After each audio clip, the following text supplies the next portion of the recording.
বেনজির আহমেদ শুধু শাপলা চত্বরের মাস্টারমাইন্ড না, তিনি এক সময় আমরা জানতাম যে তিনি সারা বাংলাদেশকে চালাচ্ছেন, তিনি সরকার চালাতেন, তিনি দেশ চালাতেন। তার উপরে আর কোনো মানুষ কাউকে মানুষ মনে হতো না। তার যে দমবক্তি, তার যে বডি ল্যাঙ্গুয়েজ, তার যে ল্যাঙ্গুয়েজ, সব কিছু মিলে তখন বাংলাদেশে একজন মানুষকেই আমার মনে হয় কোনো জায়গায় শেখ হাসিনার চেয়েও বেশি পরিচিত ছিলেন বেনজির আহমেদ।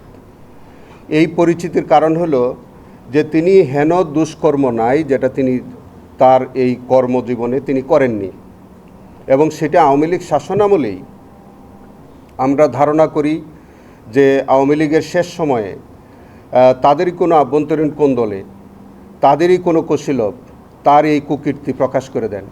এবং তখনকার সংবাদপত্র কালের কণ্ঠ বিস্তারিত প্রতিবেদন ছাপিয়েছিল, এবং সেখানে আমরা প্রথমবারের মতো আমরা দেখতেছিলাম, জাতি দেখেছিল যে তিনি কত সম্পদের মালিক, কত ফ্ল্যাট, কত জায়গা, কত জমি, এবং তার স্ত্রীর নামে, তার সন্তানদের নামে।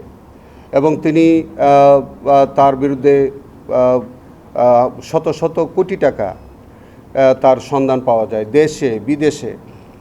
এমন কোনো কুকীর্তি নাই যেটা বেনজির আহমেদ করেননি। তো সে কারণে বেনজির আহমেদের বিরুদ্ধে তখনই দুর্নীতি দমন কমিশন মামলা দায়ের করেছিল। তার বিরুদ্ধে ইন্টারপোলের মাধ্যমে কালার কোডের যে ওয়ারেন্ট, যেটাকে আমরা রেড নোটিশ বলি, সেই কালার কোডের নোটিশ পাঠানো হয়েছিল। ইন্টারপোলের মাধ্যমে আমরা গতকালকে দেখতে পেয়েছি তিনি গ্রেফতার হয়েছেন। এই বেনজিরের বিরুদ্ধে ওই যে বললাম যে তিনি শুধু শাপলা চত্বরের মাস্টারমাইন্ড না, তার বিরুদ্ধে আমাদের ওখানে প্রায় 10টির মতো মামলা আমরা কিন্তু ইনভেস্টিগেশন করে যাচ্ছি, এবং প্রত্যেকটার সাথে তার কানেকশান আছে। এবং এর মধ্যে ইতিমধ্যে আমাদের যে তিনি যখন র্যাবের প্রধান ছিলেন, তখন গুমের সাথে যেগুলো অলরেডি চলমান আছে তার মধ্যে বিচার চলছে। তিনি শাপলা চত্বরের মামলায় অন্যতম কুশীলব ছিলেন আসামি। তার বিরুদ্ধে আমাদের তদন্ত প্রায় শেষ পর্যায়ে। তার বিরুদ্ধে চট্টগ্রামের একরাম কমিশনার যে হত্যাকাণ্ড, তার সাথে তার সরাসরি সম্পৃক্ততা ছিল, সেখানেও তিনি আছেন। এবং আরও বললাম যে আরও অন্তত 7 থেকে 10টি মামলার তদন্ত চলমান আছে, যেগুলোতে প্রত্যেকটার মধ্যে তার সরাসরি সম্পৃক্ততা আছে। তিনি পুলিশ কমিশনার হিসেবে অসংখ্য হত্যাকাণ্ডের সাথে জড়িত, তিনি র্যাবের প্রধান হিসেবে অসংখ্য হত্যাকাণ্ডের সাথে জড়িত, তিনি যখন পুলিশের প্রধান ছিলেন, আইজিপি হিসেবে দায়িত্ব পালন করেছেন, অসংখ্য অপরাধের সাথে তিনি জড়িত ছিলেন। তিনি আরও যেটা জড়িত ছিলেন, বাংলাদেশের ইতিহাসে যে কয়টি বিতর্কিত নির্বাচন হয়েছে তৎকালীন ফ্যাসিস্ট সরকারের আমলে, প্রত্যেকটি নির্বাচনে তার বিতর্কিত ভূমিকা ছিল। এবং তিনি দমবক্তি করে বলতেন যে তিনি পুলিশের তার এই যে নানান প্রক্রিয়ায় যে একটা অবৈধ নির্বাচন করার যে অন্যতম কারিগর ছিলেন বেনজির আহমেদ।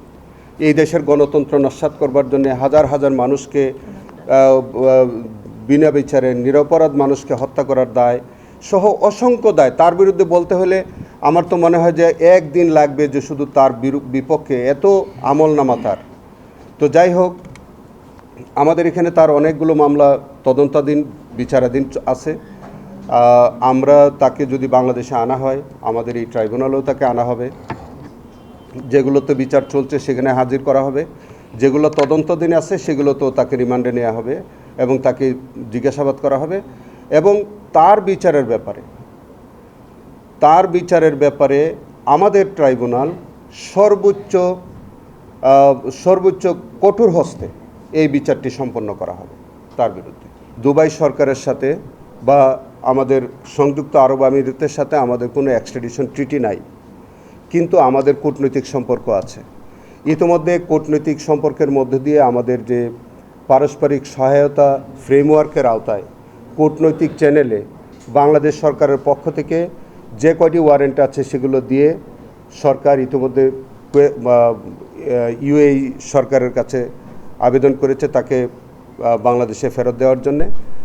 এবং এটা আপনারা জানেন যে ওখানকার একটা প্রসিডিউর আছে যে তাদের 30 দিনের মধ্যে আমরা যখন কোনো এক্সট্রাডিশনের আবেদন করা হয়, সেখানকার প্রসিকিউটরের কাছে সেটা উপস্থাপন করা হয়। প্রসিকিউটর এটা আপিল আকারে তাদের আদালতে উপস্থাপন করে, আদালতের অনুমতি সাপেক্ষে সেই বন্দীকে ফেরত পাঠানো হয়। তবে একটা শর্ত থাকে, সেটা হচ্ছে যে আমাদের সরকারের কাছ থেকে তারা একটা অঙ্গীকার নেয় যে তাদের কোনো নাগরিক যদি একইভাবে আমাদের দেশে গ্রেফতার হয় ভবিষ্যতে, তাহলে তারা যে সহায়তা আমাদেরকে করে যাচ্ছে, এখন করবে, একইভাবে যাতে আমরা তাদেরকে সহায়তা করি।